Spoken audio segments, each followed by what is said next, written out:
제자들을 부르시고 권능을 주시고 보내십니다.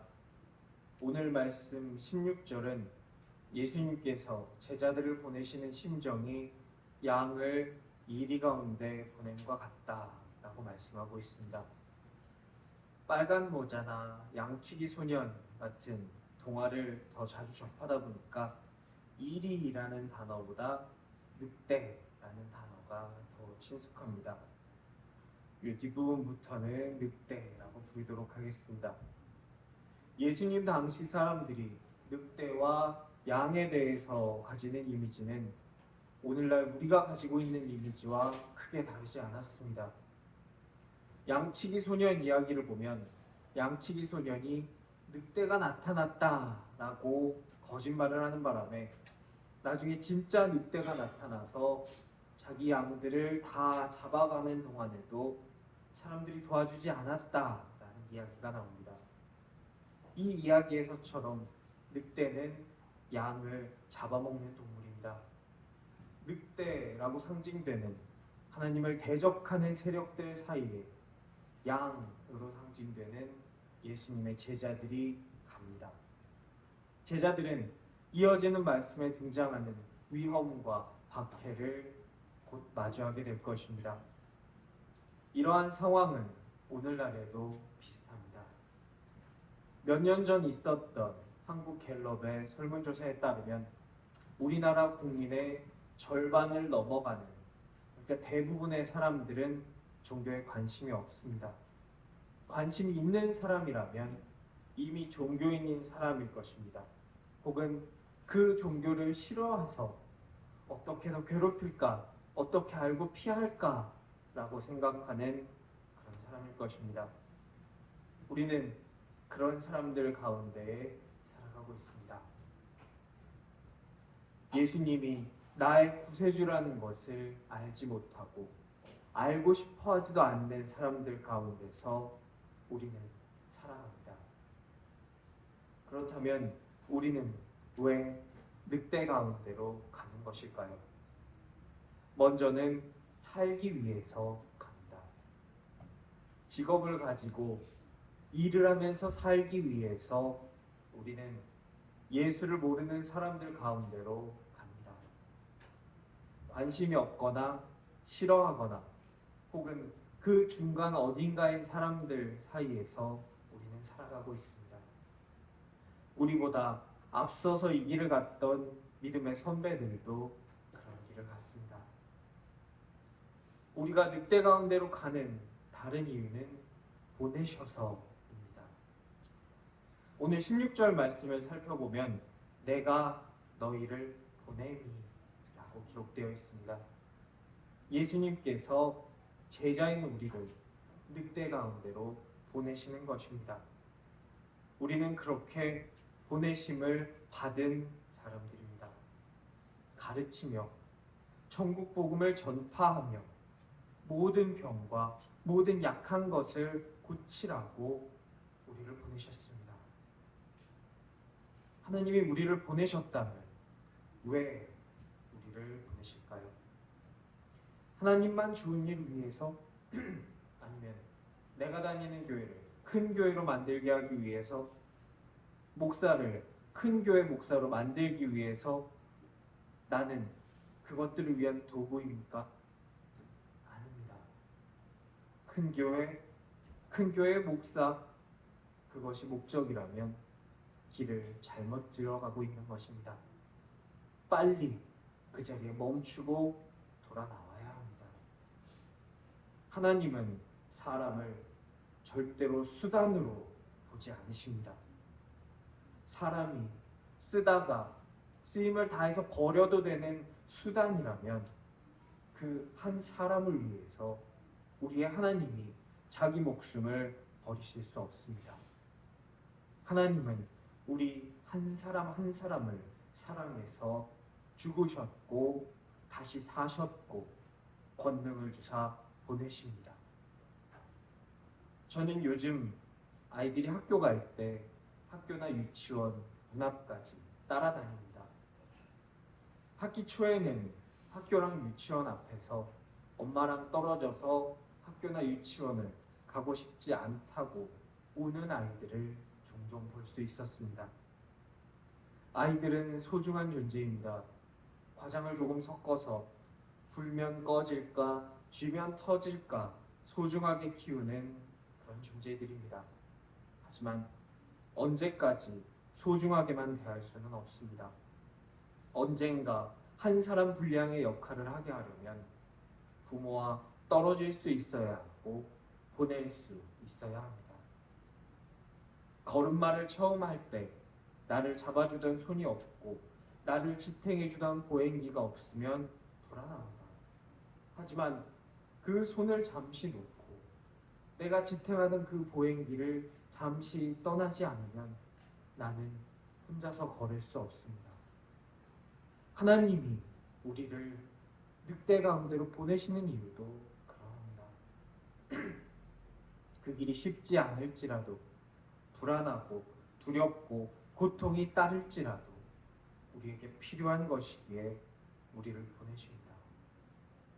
우리를 보내셨지만 양을 늑대 가운데로 보낸 것 같다라고 생각하시고 나를 쉬지 않고 생각하고 계십니다. 그냥 보내지 않으십니다. 능력을 들려서 함께 보내십니다. 혼자 보내지 않으십니다.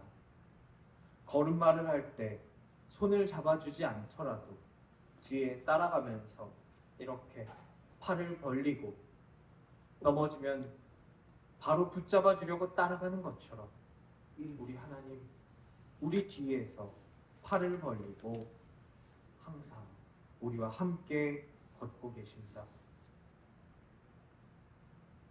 우리가 귀금속, 값진 금속이라고 생각하는 것들 중에 금이 있습니다.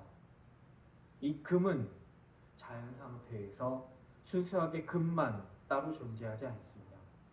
항상 다른 광물들과 섞여서 존재합니다. 그래서 이 금만을 추출하기 위해서 연단이 필요합니다. 하나님은 하나님의 제자를 성장시키시고 키우기 위해서 연단의 길로 그의 제자들을 보내십니다. 저는 사진 찍는 것을 좋아합니다. 좋은 사진을 찍는 첫 번째 방법은 잘 담는 것입니다. 내가 표현하고 보여주고자 하는 것을 네모난 사진 안에 잘 집어넣어야 좋은 사진이 나옵니다. 좋은 사진을 찍는 두 번째 방법은 잘 덜어내는 것입니다. 무조건 담고자 사진 속에 다 꾸겨서 집어넣으면 사진을 보는 사람이 이 사진을 찍은 사람이 도대체 무엇을 표현하고자 하는지 알 수가 없습니다. 그래서 주제를 드러내는데 필요하지 않은 것들은 사진 속에서 덜어내야 합니다. 그랬을 때 사람의 마음을 움직이고 감탄사가 나오게 하고 아름다움을 느끼게 하는 사진이 탄생합니다. 어떤 일이 벌어질 것인지 알고 계시면서도 늑대 가운데 양 같은 제자를 보내시는 것은 우리를 하나님의 작품으로 완성시키시기 위해서입니다. 쓰고 버리는 소모품이 아니라 쓰고 버리는 도구가 아니라 그 연단의 과정 속에서 하나님의 사랑을 더 느끼고 하나님과 함께 하도록 우리를 늑대 가운데로 보내십니다. 다른 어떤 이유보다 하나님이 우리를 연단하시는 이유는 하나님 없어도 되는 삶이 아니라 하나님 있어야 되는 삶으로 우리를 변화시키시기 위해서 우리를 보내십니다. 창세기 11장에는 바벨탑 이야기가 등장합니다. 사람들은 탑 꼭대기를 하늘에 닿게 하자라는 목표로 엄청나게 거대한 탑을 쌓아 올립니다. 그 탑이 하늘에 닿게 하자라는 목표는 자기들이 그 하늘에 있다고 생각하는 신처럼 되자라는 목표입니다. 우리가 신처럼, 우리가 하나님이 되어서 하나님이 없이도 살 수 있게 되자라는 목표입니다. 하나님 없이도 잘 사는 삶, 그것이 바벨을 세운 오만한 인간의 목표였습니다. 하나님은 우리가 그런 삶을 살게 되는 것을 원하지 않으십니다. 우리의 삶이 하나님 있어야 되는 삶이 되기를 축원합니다. 하나님 있어야 되는 삶으로 나의 삶을 쳐서 연단하시고 불필요한 것을 덜어내는 그 과정 속에서 나를 괴롭히시려는 게 아니라 나를 너무나 사랑하셔서 그렇게 바꾸시기를 원하는 하나님의 사랑을 충만히 느끼는 저와 여러분 되기를 간절히 축원합니다. 제자들을 보내시면서 예수님은 말씀하십니다. 그러므로 너희는 뱀같이 지혜롭고 비둘기같이 순결하라. 이 말씀이 무슨 의미인지 알 듯하면서도 모르겠습니다. 성경은 처세술을 가르쳐주는 책이 아닙니다. 그런데 그래서 오늘 이 말씀에서 명확한 행동 방법을 주고 있지 않습니다. 뱀같이 지혜롭고 비둘기같이 순결하라는 이 말씀을 두고 오랜 세월을 거쳐서 사람들은 여러 가지 다른 해석들을 내놓았습니다. 시대에 따라서, 처한 상황에 따라서 보고 싶은 부분에 집중해서 보았습니다. 이 말씀에 등장하는 비둘기는 순결함의 상징이었습니다. 어떤 신학자는 이 순결함을 두고 치우침이 없는 마음이다 라고 해석했습니다. 사랑하는 사람을 두고 다른 사람에게 마음을 두지 않는 배우자처럼, 신랑이나 신부처럼 신랑 되시는 예수님을 마음에 모시고 다른 어떤 것에도 눈길도 주지 않는 그 마음이 순결입니다. 뱀은 지혜를 상징했습니다. 내가 눈앞의 적과 언제 싸워야 할지, 언제 도망가야 할지 뱀은 잘 알고 있습니다. 오늘 말씀 23절은 이 동네에서 너희를 박해하거든 저 동네로 피하라 말씀합니다. 박해하는 그 동네에서 죽을 생각일랑 하지 말고 뱀처럼 지혜롭게 피해서 살아남아서 계속 복음을 전파하는 그 사명을 감당하라는 의미입니다. 사도 바울은 많은 곳을 돌아다니며 복음을 전했습니다. 그곳에 가면 거기에 있는 유대인이, 사도 바울이 전하는 복음을 싫어하는 이방인이 바울을 박해하고 오늘 말씀에 등장하는 것처럼 예수님이 끌려가셨던 것처럼 회당으로 끌어가서 40에서 한 대 가만 매를 때리고 이방인의 지도자 앞에 세우고 죽음으로 몰아갈 때 사도 바울은 다른 곳으로 피해갔습니다. 다른 곳에서 환영하지 않으면 또 다른 곳으로 갔습니다. 그렇게 바울이 가는 곳마다 복음이 전파되고 교회가 세워지고 예수의 이름이 퍼졌습니다. 오늘 말씀은 그렇게 하라라는 것입니다. 그러면서 오늘 말씀에서는 뱀과 비둘기를 동시에 말씀합니다. 왜냐하면 비둘기가 없는 뱀, 그러니까 순결함이 없는 지혜는 결국 하만과 그의 모사꾼과 같은 사람만을 낳게 되기 때문입니다. 간사함과 거짓만이 남아서 그들이 가진 그 지식으로 누군가를 살리기보다는 누군가를 죽이는데 그 능력과 지식을 사용하게 되기 때문입니다. 현실의 벽 앞에서 순결을 포기하게 되면 믿음을 잃고 적당히 타협하면서 그저 사는 대로 좋은 게 좋다면서 흘러가는 대로 살게 됩니다. 반대로 뱀이 없는 비둘기, 그러니까 지혜가 없는 순결함은 험한 세상에서 늑대들의 포위와 공격을 헤쳐나갈 수 없습니다.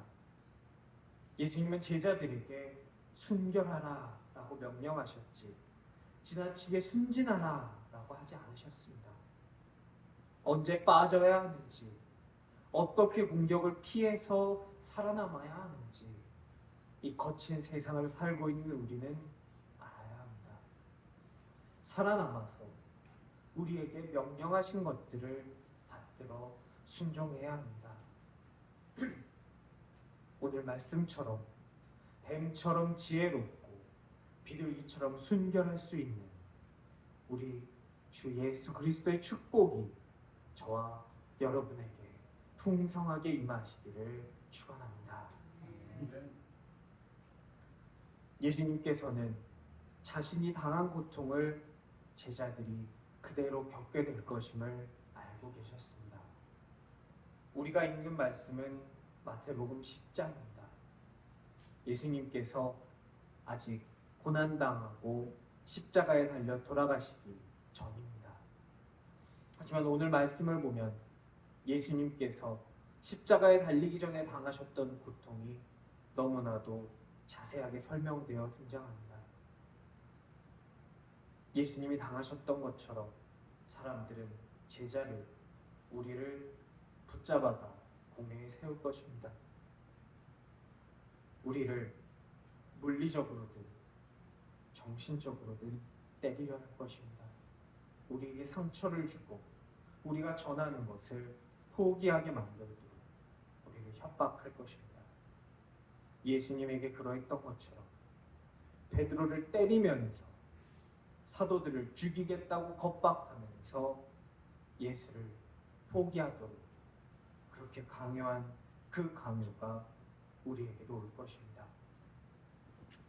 사람들은 우리를 환영하지 않고 아무 이유 없이 미워하고 시기하고 핍박할 것입니다.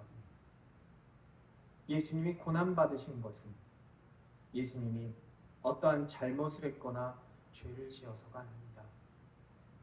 우리가 받는 고통이 때로는 우리가 무언가를 잘못하고 실수하고 사람들이 싫어할 만한 짓을 해서 우리에게 온 것이 아닌 것처럼 말입니다. 우리가 저지르지 않은 잘못으로 인해 교회가 예수를 믿는 사람들이 도매금으로 싸잡혀서 욕을 먹고 핍박을 받을 때 우리는 억울합니다. 우리도 사람이기 때문입니다. 하지만 자기가 짓지 않은 고통, 죄 때문에 자기가 행하지 않은 일 때문에 우리 예수님 먼저 고통받으셨습니다. 십자가에 죽기까지 고난당하셨습니다. 우리가 짓지 않는 죄 때문에 우리가 하지 않는 행동 때문에 단지 예수를 믿는 사람이라고 교회라고 싸잡혀서 욕먹고 고난당하고 오해받고 핍박당할 때 기뻐합시다. 예수님을 기억합시다. 왜냐하면 우리 예수님도 그렇게 똑같이 고난당하시고 똑같이 핍박당하셨기 때문입니다. 예수님은 산상수훈에서 말씀하십니다. 나로 인해서 핍박받고 욕먹고 고난당하는 이들은 복이 있다 말씀하십니다. 오늘 제자들을 보내면서 예수님은 그 말씀을 기억하셨을 것입니다. 제자들이 그 말씀을 기억하기 바라셨을 것입니다.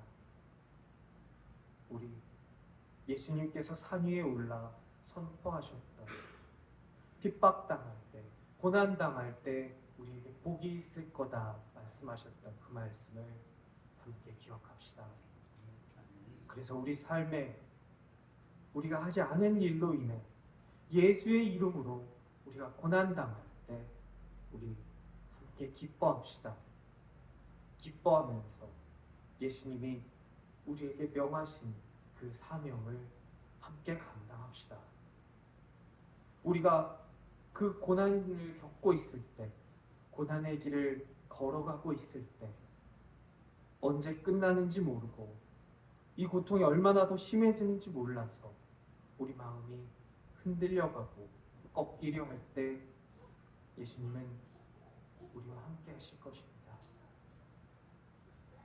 예수님은 그 고난의 길을 겪고 있는 제자들에게 위로해 주십니다. 이방인의 지도자들이나 공회 앞에 불려갔을 때 나를 잡아 죽이는 데에만 혈안이 되어 있는 그 서슬퍼런 그들의 눈앞에서 내가 위축되어 뭐라 말 한마디 하는 것도 쉽지 않을 그때에 우리에게 말할 것을 주시겠다. 성령으로 함께 하시겠다. 약속하십니다. 성령이 베드로에게 임했을 때, 마가의 다락방에 모인 그 제자들에게 임했을 때 베드로는 이 말씀대로 성령이 함께 하셔서 담대하게 그들이 마땅히 전해야 할 말을 선포하고 전했습니다. 그때 사람들의 마음이 움직였습니다. 사람들이 그들이 가던 길에서 멈춰 서서 돌아서는 역사가 일어났습니다.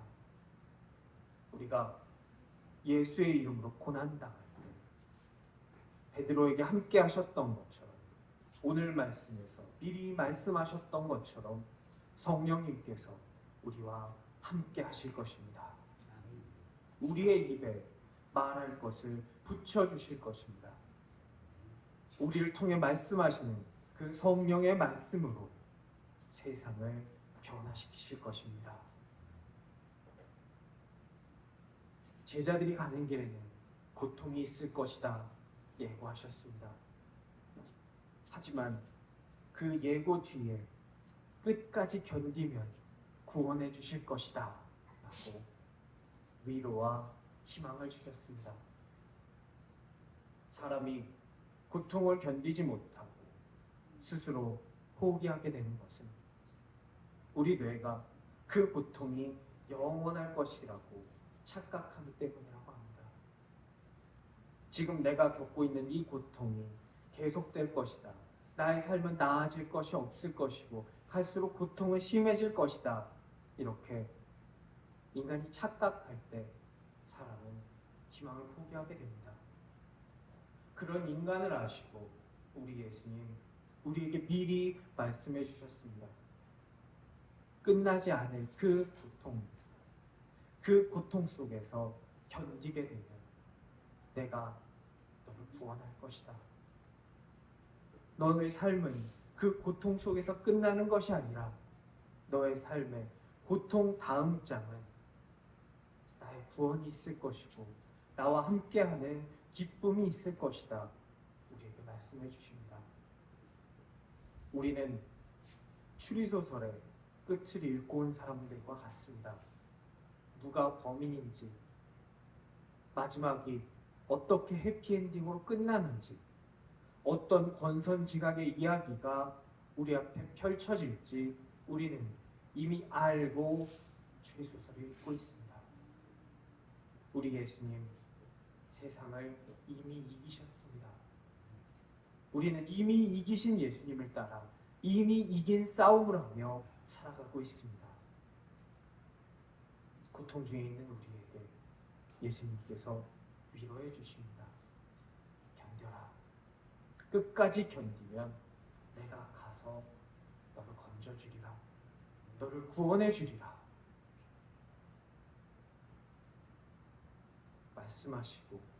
말씀하신 것을 다 지키시는 우리 예수님께서 우리에게 이렇게 약속해 주고 계십니다.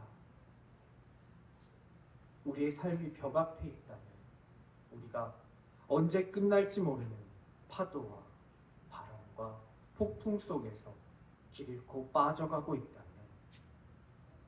우리에게 구원의 약속을 하시고 그 약속을 반드시 지키실 예수님을 기억하면서 우리에게 다시 오신다 약속하셨고 그리고 다시 오실 예수님을 항상 기억하면서 지금의 이 고비를 넘어서 나중에 우리 주님께 잘했다 칭찬받을 수 있는 우리 주님의 구원과 기쁨의 함께 참여할 수 있는 우리가 되길